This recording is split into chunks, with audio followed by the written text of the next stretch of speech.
고난을 이기는 믿음의 삶이 되려면 어떻게 해야 하겠습니까? 오늘 본문에 기록되어진 다윗의 위대한 신앙 고백을 통해서 말씀을 드리겠습니다. 본문의 배경은 이렇습니다. 다윗이 아들 압살롬에게 반역을 당해서 도망치게 되었습니다.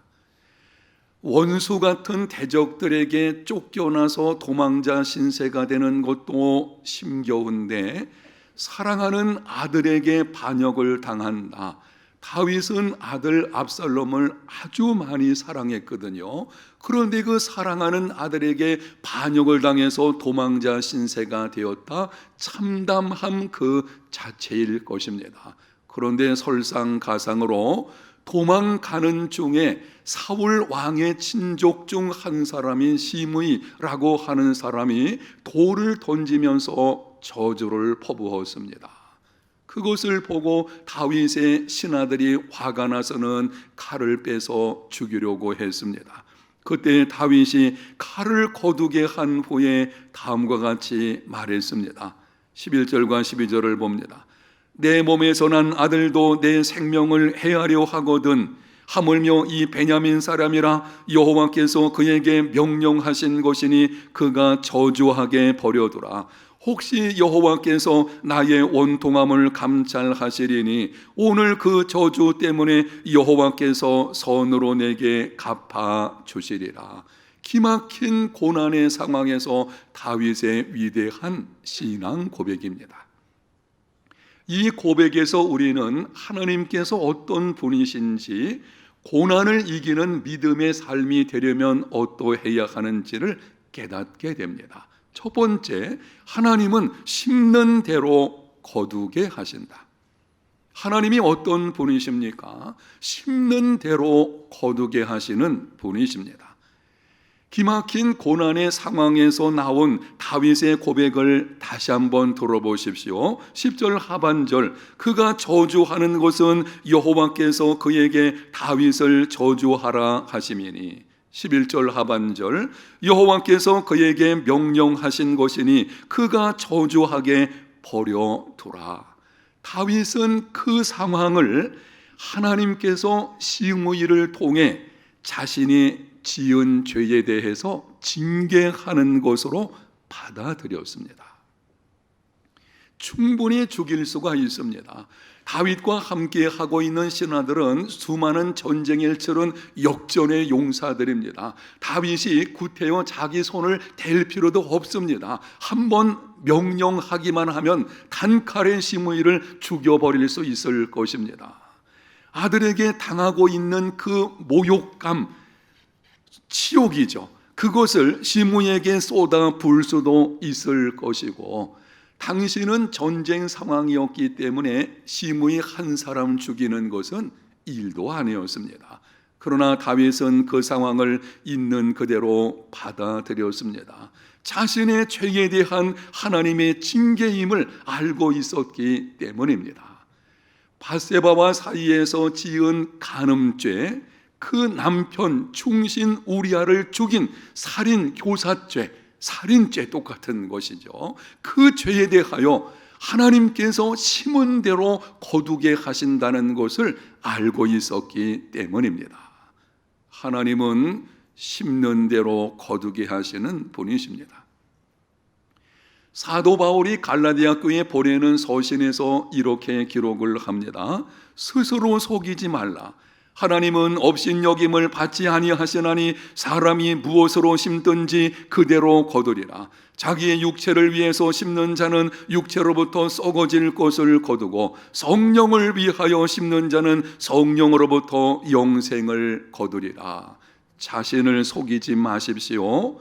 죄악된 행동을 심고 나서 의로운 열매를 거두려고 하는 것은 심는 대로 거두게 하시는 하나님을 업신여기는 것입니다. 사람들의 착각 가운데 한 가지는 내가 잘못된 것을 심어도 내 인생만큼은 심은 것을 따라서 거두지 않게 될 것이다. 이게 자기를 속이는 것입니다. 하나님을 섬기는 백성들은 그렇게 행동하는 것은 하나님을 업신여기는 것과 같은 것입니다. 콩 심은 데에 콩 나고 팥 심은 데서 팥이 나는 것입니다.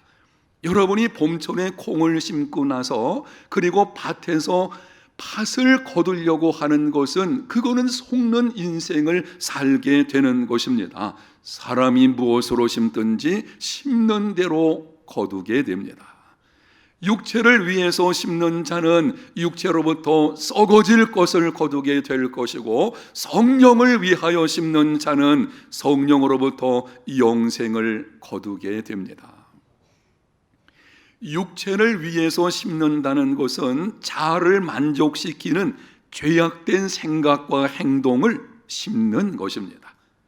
나의 부패한 본성을 따라서 그것을 만족하게 하는 이 잘못된 죄악된 생각과 행동을 심는 것, 바로 이것이 육체를 위해서 심는 것이고, 여기에 대한 말씀이 갈라디아서 5장 19절에서 21절에 말씀을 합니다. 육체의 일은 분명하니 곧 음행과 더러운 것과 호색과 우상숭배와 주술과 원수 맺는 것과 분쟁과 시기와 분냄과 당짓는 것과 분열함과 이단과 투기와 술취함과 방탕함과 또 그와 같은 것들이라. 전에 너희에게 경계한 것 같이 경계하노니 이런 일을 하는 자들은 하나님의 나라를 유업으로 받지 못할 것이요. 성령을 위하여 심는다는 것은 하나님을 기쁘시게 하는 생각과 행동을 힘쓰는 것입니다.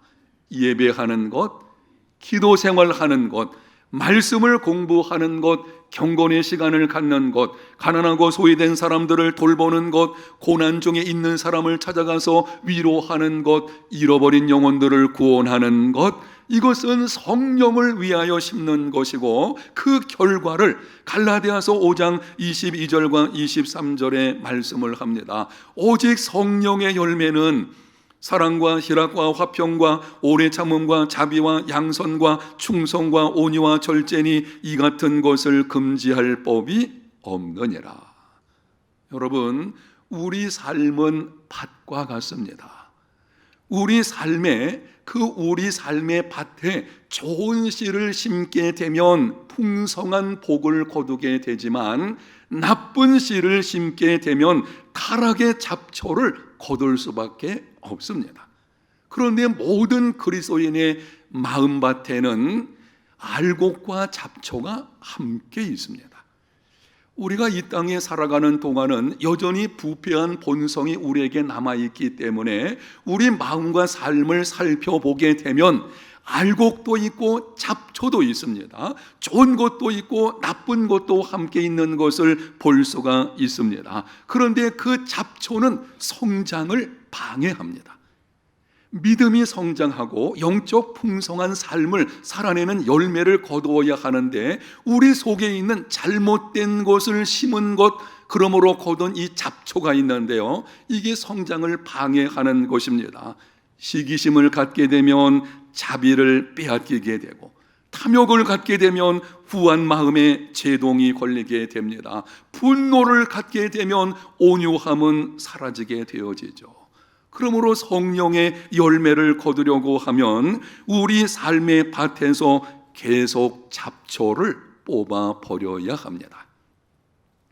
우리 속에 있는 뽑아 버려야 하는 잡초가 어떤 것들인지 갈라디아서 5장 19절에서 21절에 기록된 육체의 일을 다시 한번 정리해 드리겠습니다.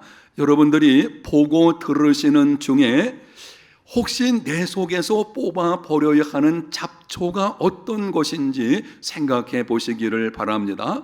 음행, 더러운 것, 호색, 우상숭배, 주술, 원수 맺는 것, 분쟁, 시기, 분냄, 당짓는 것, 분열함, 이단, 투기, 술취함, 방탕함. 확인하면서 묻겠습니다. 정직하게 한번 여러분이 속으로 자신을 살피면서 대답을 해 보십시오.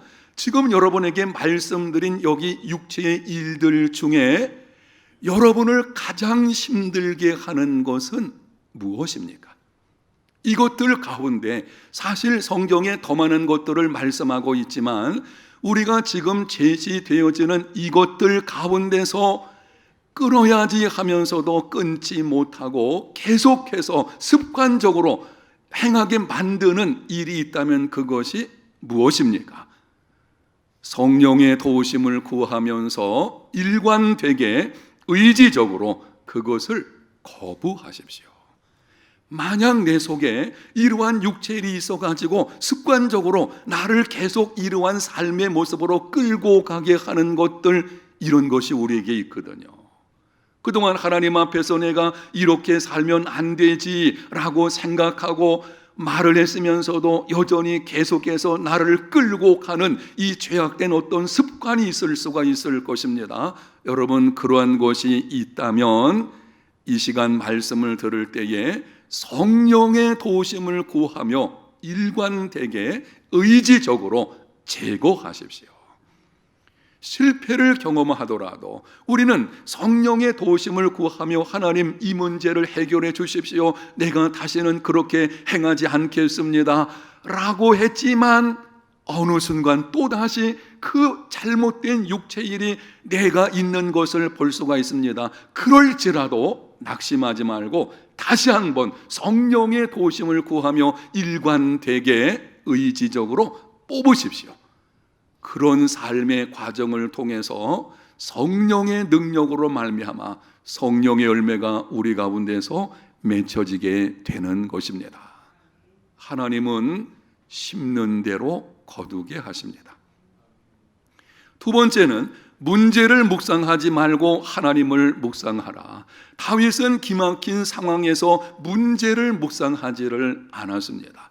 나를 저주하는 시므이가 어떤 존재인지, 그가 하는 저주의 내용이 무엇인지, 그로 인해서 내가 당하는 수욕이 어떤 것인지, 잃어버린 것은 무엇인지, 그거를 묵상하지 않았다는 것입니다. 다윗의 말을 다시 한번 들어보십시오. 10절 하반절, 여호와께서 그에게 다윗을 저주하라 하시미니. 11절 하반절, 여호와께서 그에게 명령하신 것이니. 12절, 여호와께서 나의 원통함을 감찰하시리니 여호와께서 선으로 내게. 지금 다윗의 눈이 누구에게 향해 있는 것을 여러분이 한번 보십시오. 그 기막힌 상황에서 다윗은 하나님을 바라보고 하나님을 묵상하는 것입니다. 하나님이 어떤 분이신지, 그리고 하나님이 어떻게 일을 행하시는지, 장차 하나님이 또 내 인생 가운데서 무슨 일을 이루어 놓으실 것인지를 묵상하고 있는 것입니다. 문제를 묵상하지 않고 하나님을 묵상하게 될 때에 믿음이 생기게 된 것이고, 그 믿음으로 고난을 이겨낸 것입니다. 여러분이 인생길에서 기막힌 고난이 찾아올 때에 이 말씀을 명심하십시오. 문제를 묵상하지 말고 하나님을 묵상하십시오. 따라합니다. 하나님을 묵상하라. 예수님께서 십자가에 달리셨을 때의 주변 상황은 모든 사람들이 저주하고 조롱하고 멸시하고 비난하는 것들이었습니다. 예수님 당신은 나무에 달려서 저주받은 죽음을 당하고 있습니다. 3년 동안 기껏 훈련시켜 놓은 제자들 다 도망을 쳐버렸습니다. 십자가 곁에 나와 있는 몇 사람, 도망쳤다가 돌아본 요한과 여자 몇 명뿐이었습니다. 이제는 모든 것이 끝난 것 같은 이 절망 같은 상황이었어요. 그런데 그때 예수님께서 7 말씀을 하셨습니다. 그 내용을 보게 되면 첫 번째, 네 번째, 7번째 말씀에서 하나님을 부르십니다. 첫 번째 말씀, 아버지여 저들을 사하여 주옵소서, 저들은 자기들이 하는 것을 알지 못함이니이다.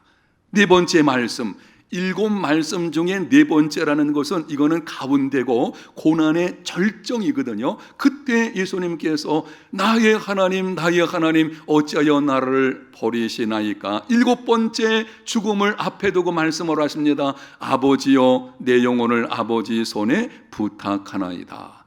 무엇을 보여주시는 것입니까? 그 기막힌 고난과 죽음의 현장에서 예수님은 문제를 묵상하는 것이 아니고 하나님을 바라보고 하나님을 묵상하시는 것입니다.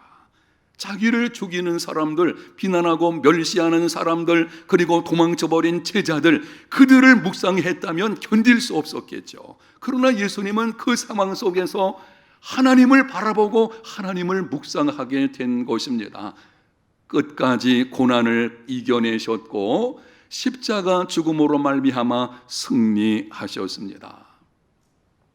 저는 목회를 하면서 답답할 때, 일이 풀리지 않을 때, 속상한 일이 있을 때, 억울한 일을 당할 때에 목회를 하다 보면 이런저런 많은 일들이 있게 됩니다. 성도들이 많고 성도들의 모든 상황들과 관련해서 또 교회 일은 온갖 일들에 대한 집합소 같거든요. 그래서 이렇게 일을 처리하다 보게 되면 때로는 힘겨운 시간을 보낼 때가 있고, 어떤 경우에는 잠을 자다가도 갑자기 일어나서 기도하게 되는 경우도 있고, 이런 것들이 있는데요. 이런 상황이 올 때는 시편 18편 1절과 2절을 찾아서 묵상하곤 합니다. 나의 힘이 되신 여호와여, 내가 주를 사랑하나이다. 여호와는 나의 반석이시요 나의 요새시요 나를 건지시는 이시요 나의 하나님이시요 내가 그 안에 피할 나의 바위시요 나의 방패시요 나의 구원의 뿌리시요 나의 산성이시로다. 문제를 잠시 접어놓고 하나님이 나에게 어떤 분이신지를 묵상하게 되면 그때에 당면한 문제가 점점 작아 보이게 됩니다. 나를 엄습해 와서 나를 무너뜨릴 것 같은 그런 문제처럼 보이는 것들도 그 문제를 묵상하지 않고 하나님을 묵상하게 되면 하나님을 바라보고 그분이 어떤 분이신지를 깊이 생각하게 되면 그때의 그 문제들은 점점 작아지게 됩니다. 그래서 하나님을 신뢰하는 믿음을 갖게 되고 마음의 평안을 얻게 됩니다. 사랑하는 성도 여러분, 인생길에서 기막힌 고난이 찾아왔을 때에 문제를 묵상하지 말고 하나님을 묵상하는 삶이 되시기를 축복합니다. 하나님을 묵상하면 세상은 작아 보이게 돼 있어요. 문제를 묵상하게 되면 그 문제가 나를 사로잡아 가지고 내 인생을 휘두르게 됩니다. 거기에 끌려가게 되죠. 낙심과 절망이 찾아오고 잠 못 이루는 삶이 이루어지게 되는 것입니다. 그런데 하나님을 묵상하게 되면 그렇게 커 보였던 문제가 작아 보이게 되고, 그래서 고난을 이기는 믿음의 사람이 되는 것입니다.